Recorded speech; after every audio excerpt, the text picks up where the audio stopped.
Física, segunda série do ensino médio. Hoje vamos estudar as leis da termodinâmica.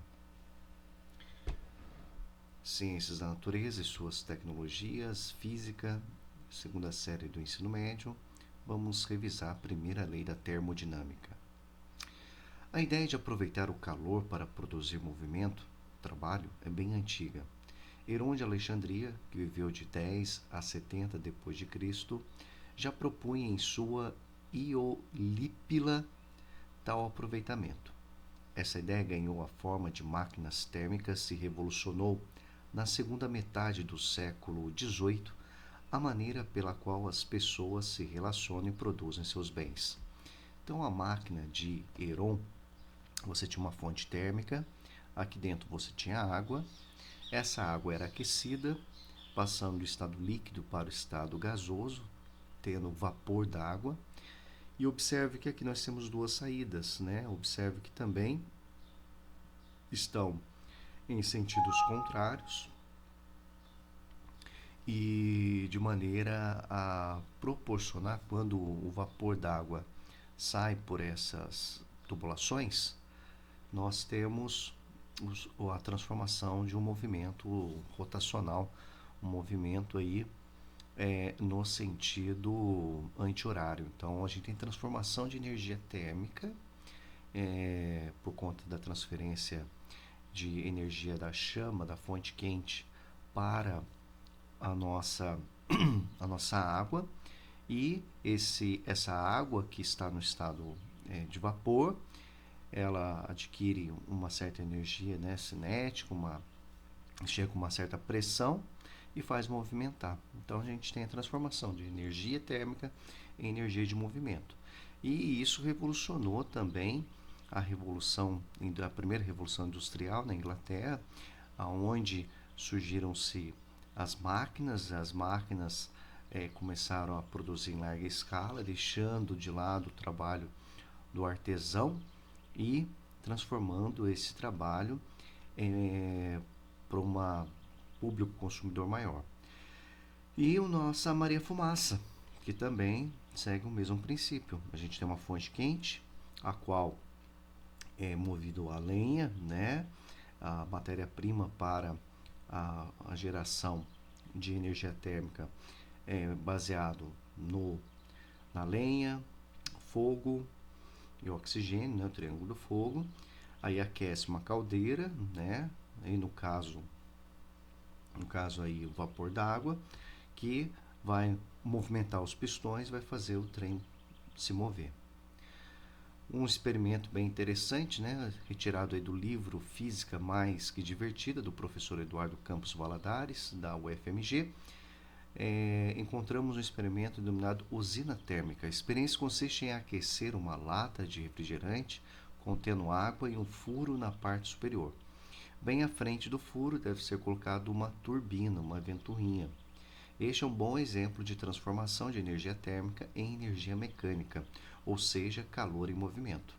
Então, você pega lá uma latinha de refrigerante, você tem um orifício, né, adiciona dentro dessa garrafinha de refrigerante uma pequena quantidade de água, aí você aquece, a água vai passar do estado líquido para o estado gasoso e o vapor da água liberado é o suficiente para movimentar uma ventoinha.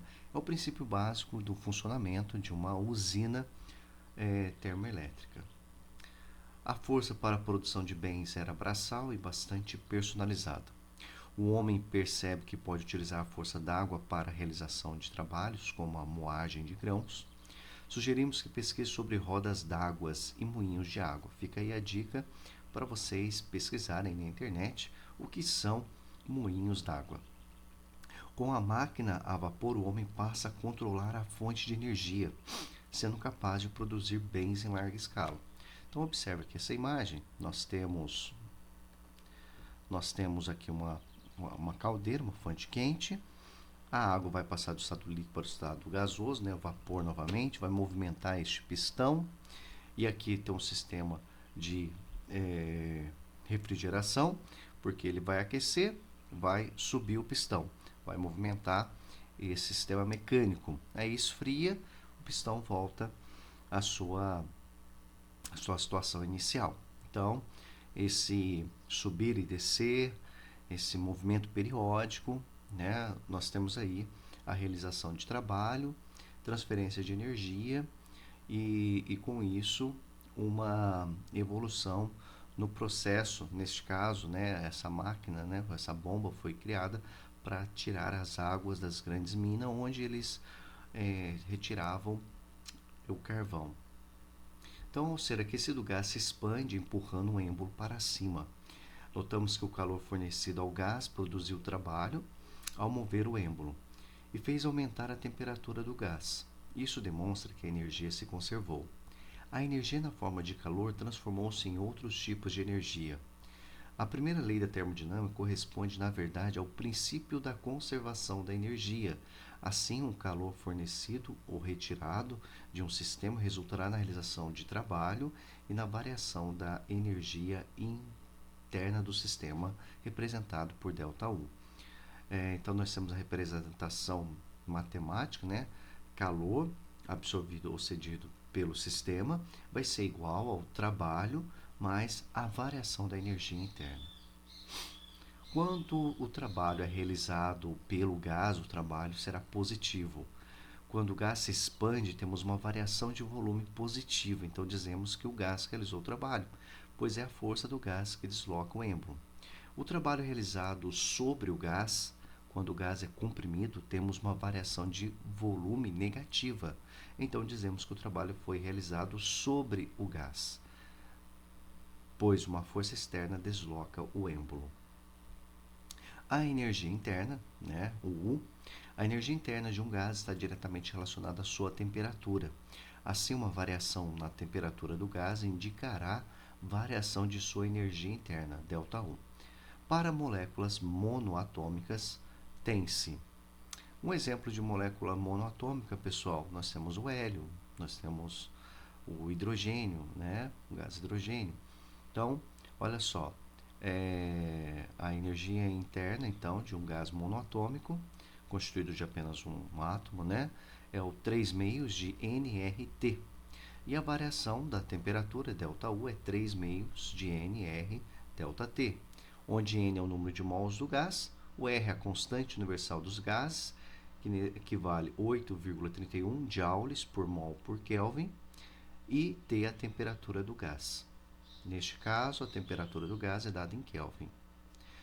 Numa transformação isovolumétrica, todo o calor recebido ou cedido pelo gás será transformado em variação de sua energia interna. Como não há variação de volume, também não há realização de trabalho. Calor, então, é igual a trabalho mais variação da energia interna. E no caso em que o volume é mantido constante, nós não temos trabalho. Então, o calor recebido ou calor cedido vai influenciar na variação da energia interna do sistema. Quando o calor é recebido, a variação da energia interna aumenta, e quando o calor é cedido para o sistema, a variação da energia interna será negativa. Numa transformação isotérmica, todo o calor trocado pelo gás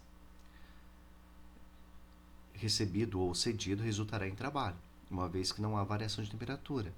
Também não há variação da energia interna. Então, todo o trabalho recebido ou cedido resultará em trabalho. Quando o trabalho, o calor absorvido, né, for um trabalho realizado pelo gás, vai ser positivo, e no caso inverso, ela será negativo. Então, isotérmico, temperatura constante, não tem variação de energia interna. Variação de energia interna será igual a zero. Numa transformação adiabática, onde não ocorre troca de calor do gás com o seu entorno, assim todo o trabalho realizado pelo gás ou sobre o gás resultará na variação de energia interna. Então, Q é igual a zero, então todo o trabalho será igual a menos a variação da energia interna. Quando o trabalho é positivo, realizado pelo gás, observamos uma diminuição da temperatura. Quando o trabalho é negativo, realizado sobre o gás, observamos um aumento na temperatura. Experimente você mesmo. Ao encher uma bola, fazendo movimentos rápidos na bomba, notamos o aquecimento da mesma. Isso acontece porque o ar, uma vez comprimido, rapidamente eleva sua temperatura.